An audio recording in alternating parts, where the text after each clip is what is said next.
आज हमारा टॉपिक है cell signalling. Cell signalling basically क्या होती है? It is a process by which cell communicate with other cells और विद एक्सटर्नल एनवायरनमेंट। यानी अगर ये हमारे पास सेल है तो सेल एक सेल से दूसरे सेल के साथ कैसे कम्युनिकेट करेगा, या उसके अलावा जो एक्सटर्नल एनवायरनमेंट में मॉलिक्यूल्स हैं या जो भी इंफॉर्मेशन है वो उसको कैसे गेन करेगा। तो it is an information is actually cell signalling is the information that is transferred from one cell to another cell.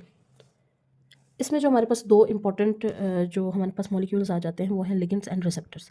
Ligands क्या होते हैं? यही असल में सिग्नलिंग मॉलिक्यूल्स होते हैं जो सेल को सिग्नल सेंड करते हैं, यानी जिनके ज़रिए सेल को सिग्नल जाता है। तो वो मॉलिक्यूल्स जो सिग्नलिंग का काम करते हैं उन्हें हम लिगेंड्स कहते हैं। इनकी नेचर प्रोटीन भी हो सकती है, लिपिड्स, अमाइनो एसिड, मेटाबोलाइट्स या gases, depending upon the type of signalling कौन सी मॉलिक्यूल्स मौजूद होंगे। वो इनमें से कोई भी हो सकते हैं, लेकिन बेसिकली ये हमारे पास क्या कहलाएंगे? सिग्नलिंग मॉलिक्यूल्स, लिगेंड्स कहलाएंगे। अब ये सिग्नलिंग मॉलिक्यूल, सपोज अगर ये हमारे पास एक सिग्नलिंग मॉलिक्यूल है, ठीक है, तो ligands ligands bind to specific proteins called receptors. ये आगे जाके एक खास किस्म के प्रोटीन्स के साथ बाइंड होंगे, ठीक है। वो प्रोटीन्स हमारे पास रिसेप्टर कहलाएंगे। यानी अगर ये सिग्नल लेकर जा रहे हैं तो आगे सिग्नल्स को रिसीव करने के लिए जो प्रोटीन्स हैं वो हमारे पास रिसेप्टर्स कहलाएंगे। One ligand bind to specific receptor only, ठीक है। यानी इसका क्या मतलब है? लॉक एंड की मॉडल की तरह है कि अगर हमारे पास ये लिगेंड है सपोज, तो उसके रिसेप्टर की शेप भी उसके ही जैसी होगी। तो ये लिगेंड सिर्फ इसी रिसेप्टर के साथ बाइंड हो सकता है। Specific ligands bind to the specific receptor. अब हमारे पास जो सेल सिग्नलिंग में मेन स्टेप्स आ जाते हैं वो बेसिकली 3 हैं।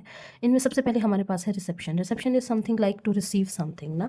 सिग्नलिंग मॉलिक्यूल्स जो हैं जिनको हम लिगेंड कहते हैं, they bind to the receptor proteins.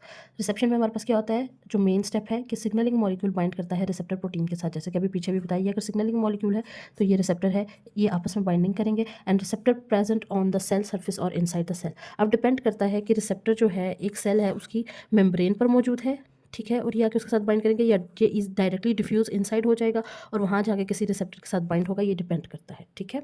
Target cell detects the signal. अब जो टारगेट सेल होगा, यानी वो टारगेट सेल हमारे पास वो है जिस पर रिक्वायर्ड रिसेप्टर मौजूद है। यानी ये वो सेल है, ये अगर हमारे पास सिग्नलिंग मॉलिक्यूल है तो इसका टारगेट सेल ये है। क्यों? क्योंकि इसके टारगेट सेल पर ही इसका रिसेप्टर मौजूद है। तो जो टारगेट सेल है वो उसके सिग्नल जो ही रिसेप्टर और लिगेंड एंड रिसेप्टर की बाइंडिंग होगी तो एकदम से सेल डिटेक्ट करेगा सिग्नल्स को। फिर उसके बाद हमारे पास जो नेक्स्ट स्टेप आ जाता है दैट इज़ ट्रांसडक्शन। ट्रांसडक्शन में क्या होता है? Signal received by the receptor. ये हमारे पास पहला स्टेप था। लिगेंड रिसेप्टर की बाइंडिंग से जो है वो सिग्नल रिसीव होते हैं। अब ये signal converted into the internal signal, ठीक है। अब अगर हमारे पास सरफेस पर है आया, ये साइटोप्लाज्म के अंदर है रिसेप्टर, ठीक है। इन बोथ केसेस जो सपोज सरफेस पर ही है तो it is converted into the internal signal. तो अंदर एक सिग्नल जनरेट हो जाएगा इंटरनली। सेल सिग्नल को डिटेक्ट करेगा। Binding of ligand cause change in receptor. ऐसा क्यों होता है? ऐसा इसलिए होता है कि जब लिगेंड जो है रिसेप्टर के साथ बाइंड करता है तो रिसेप्टर की शेप या उसकी नेचर में कोई चेंज आ जाती है। उस चेंज को बेसिकली सेल जो है डिटेक्ट करता है and it leads to the signal transduction pathway. और उसके बाद हमारे पास सिग्नल ट्रांसडक्शन पाथवे स्टार्ट हो जाता है। वो क्या है हम डिटेल में पढ़ेंगे। अब हमारे पास जब रिस्पांस जनरेट हो जाता है, यानी रिस्पांस कैसे जनरेट होता है? ट्रांसडक्शन पाथवे के बाद होता है, ठीक है। ट्रांसड्यूस सिग्नल्स, यानी जो ट्रांसडक्शन एक्चुअली एक ऐसा पाथवे है जिसमें एक मॉलिक्यूल से दूसरे मॉलिक्यूल, दूसरे से तीसरे मॉलिक्यूल को सिग्नल जाता है, ठीक है, जिसकी वजह से ये एक पाथवे है जिसे हम ट्रांसडक्शन पाथवे कहते हैं। और जब उस ट्रांसडक्शन पाथवे का सिग्नल कंप्लीट होता है तो फाइनली वो जाके न्यूक्लियस के अंदर जो है हमारे डीएनए को एक्टिवेट करता है। It triggers specific cellular response, ताकि वो एक खास सेलुलर रिस्पांस दे। कि किस किस्म का रिस्पांस चाहिए डिपेंड करता है कि अभी नीड किस चीज़ की है। उसी तरीके का सिग्नल होता है, उसी तरीके का ट्रांसडक्शन पाथवे होता है और फाइनली वैसा ही आगे से रिस्पांस देता है सेल। जैसे कि हमारे पास रिस्पांस में क्या हो सकता है? कोई इंजाइम्स एक्टिवेट करना for the activation of enzymes so that they can carry out specific reaction. Rearrangement of cytoskeleton हो सकता है, साइटोस्केलेटन की रीअरेंजमेंट के लिए हो। और activation of genes in nucleus, या कोई खास जीन्स को न्यूक्लियस के अंदर एक्टिवेट करना हो। अब अगर हम डिटेल में सिग्नल ट्रांसडक्शन पाथवे की बात करें तो सिग्नल इसमें क्या होता है? सिग्नल मॉलिक्यूल्स, यानी जो लिगेंड मॉलिक्यूल्स होते हैं दे बाइंड द रिसेप्टर, जैसे कि हम पहले भी कह चुके हैं। उसके बाद क्या होता है? Activation of relay molecules. Relay molecules जो कि मैं पहले भी बता चुकी हूँ, ये होते हैं कि जैसे कि एक मॉलिक्यूल के बाद दूसरा, दूसरे के बाद तीसरा, यानी चेन ऑफ मॉलिक्यूल्स, ठीक है, एक्टिवेट हो जाती हैं। And signal is amplified. Amplified मतलब कि many numbers of molecules gate activated. Many number of molecules gate activated, यानी एम्पलीफाइड हो जाता है। यानी अगर ये हमारे पास 10⁻1 मॉलिक्यूल हमारे पास एक्टिवेट हुए हैं तो नेक्स्ट हमारे पास हो सकता है 10⁻10 हो, उससे नेक्स्ट 10⁻20 हो, ठीक है। यानी जो एक मॉलिक्यूल से दूसरे मॉलिक्यूल में सिग्नल ट्रांसफर हो रहा है तो साथ साथ नंबर ऑफ मॉलिक्यूल्स भी इंक्रीज हो रहे हैं। प्रोडक्शन ऑफ सेकेंड मैसेंजर, ठीक है। और फाइनली हमारे पास सबसे एंड पे जो मॉलिक्यूल एक्टिवेट होगा उसे हम सेकेंड मैसेंजर कह देंगे। ये वो मैसेंजर होगा जो फाइनली इनसाइड द न्यूक्लियस जाके नेक्स्ट स्टेप को परफॉर्म करेगा। फॉर एग्जांपल हमारे पास यहाँ पे जो सेकंड मैसेंजर है वो कैम्पी कह सकते हैं, साइक्लिक एडिनोसिन मोनोफॉस्फेट है, ठीक है। It act as a second messenger. ये करता क्या है, इट एक्टिवेट्स द एंजाइम्स। ये डायरेक्टली एंजाइम्स को भी एक्टिवेट कर सकता है, या जीन एक्सप्रेशन भी स्टार्ट कर सकता है, या डायरेक्ट सेलुलर एक्टिविटीज़ को भी एक्टिवेट करवा सकता है। अब हमारे पास आ जाते हैं protein signalling versus steroid signalling. हमारे पास दो तरह की सिग्नलिंग होती है। मैंने आपको पहले बताया था कि जब हम सिग्नलिंग की बात करते हैं तो लिगेंड्स के जो रिसेप्टर्स होते हैं वो आया सरफेस पर भी हो सकते हैं, या हो सकता है कि ligand directly inside the cytoplasm जाए और वहाँ जाके रिसेप्टर के साथ बाइंड हो। ये किस केस में होता है कि जब वो डायरेक्ट रिसेप्टर सरफेस पर होता है या रिसेप्टर साइटोप्लाज्म में होता है। प्रोटीन सिग्नलिंग में हमारे पास हमें पता है लिगेंड्स नेचर इस प्रोटीन या पेप्टाइड हार्मोन है, ठीक है।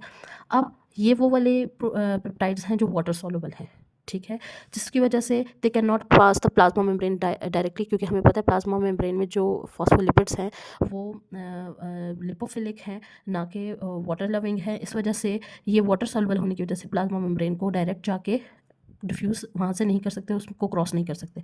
तो इस वजह से इनका जो रिसेप्टर होता है वो सरफेस पर ही मौजूद होता है। यूजेस सेकंड मैसेंजर कैम्प, इस वजह से अगर वो जब इसके साथ बाइंड करेगा तो अंदर दूसरे मॉलिक्यूल्स को वो एक्टिवेट करेगा, ना कि वो खुद अंदर जाएगा। Activates enzymes in cellular pathway, जैसे कि पहले डिटेल में बताया, एक सेलुलर पाथवे ट्रांसलेक्शन पाथवे एक्टिवेट हो जाता है या एंजाइम्स को दूसरे एंजाइम्स को एक्टिवेट कर देता है। इसमें एग्जांपल्स हमारे पास आ जाती हैं इंसुलिन, ग्लूकागोन। स्टीरॉयड सिग्नलिंग की बात करें तो इसमें हमारे पास स्टीरॉयड हार्मोन्स होते हैं, ये लिपिड सॉल्युबल होते हैं, तो जिससे पता चलता है ये इजीली डिफ्यूज़ हो जाते हैं मेम्ब्रेन से। इनसाइड द सेल जो हमारे पास हैं ये साइटोप्लाज्म या न्यूक्लियस पर इनका रिसेप्टर मौजूद होता है। या तो ये हमारे पास अगर सेल है, ठीक है, ये अगर हमारे पास स्टीरॉयड हार्मोन है तो इसका जो रिसेप्टर होगा या तो साइटोप्लाज्म में होगा या इनसाइड न्यूक्लियस भी हो सकता है। हार्मोन रिसेप्टर कॉम्प्लेक्स बाइंड्स, ठीक है, इनसाइड जाता है जब, तो ये रिसेप्टर के साथ बाइंड करता है, ठीक है, और एक हार्मोन का और रिसेप्टर का जो कॉम्प्लेक्स बनता है वो डायरेक्ट जाके जीन्स को एक्टिवेट कर सकता है। Regulate gene expression, example oestrogen, progesterone और टेस्टोस्टेरॉन। यहाँ पर हमारे पास जो है प्रोटीन सिग्नलिंग पाथवे है। प्रोटीन सिग्नलिंग पाथवे में जैसे यहाँ पे डिटेल बताया हुआ है कि पेप्टाइड हार्मोन है, ठीक है, ये रिसेप्टर के साथ बाइंड हुआ, रिसेप्टर में कुछ चेंजेस आई तो सिग्नल अंदर transfer to the signalling molecules जो पूरे सिग्नल ट्रांसडक्शन में जो इन्वॉल्व होते हैं, from one molecule to another to the another, ठीक है। जैसे 10⁻1, 10⁻2, 10⁻3। इसका क्या मतलब है कि साथ साथ जो सिग्नल एक मॉलिक्यूल से दूसरे मॉलिक्यूल में सेंड हो रहा है, साथ साथ नंबर ऑफ मॉलिक्यूल्स भी इंक्रीज हो रहे हैं। और जो सबसे फाइनल हमने कहा था हमारे पास फॉर एग्जांपल कौन से CAMP, साइक्लिक एडिनोसिन मोनोफॉस्फेट, ठीक है, वो जाके हमारे पास जो है DNA को एक्टिवेट करेगा ताकि वो सेलुलर रिस्पॉन्स दे। दूसरा हमारे पास जो था स्टीरॉयड सिग्नलिंग पाथवे की बात करें तो डायरेक्ट डिफ्यूज इनसाइड द होता है, वहाँ पर हमारे पास रिसेप्टर मौजूद है, जो लिगेंड और रिसेप्टर का जो कॉम्प्लेक्स बनेगा, जो भी हार्मोन रिसेप्टर का कॉम्प्लेक्स बनेगा वो डायरेक्टली जाके मैसेंजर RNA ट्रांसक्रिप्शन स्टार्ट करवा देगा, ठीक है, एक्टिवेट्स मैसेंजर RNA ट्रांसक्रिप्शन। और जो फाइनली फिर हम इसे सेलुलर रिस्पॉन्स कहते हैं, जो भी रिक्वायर्ड रिस्पॉन्स है वो सेल देगा।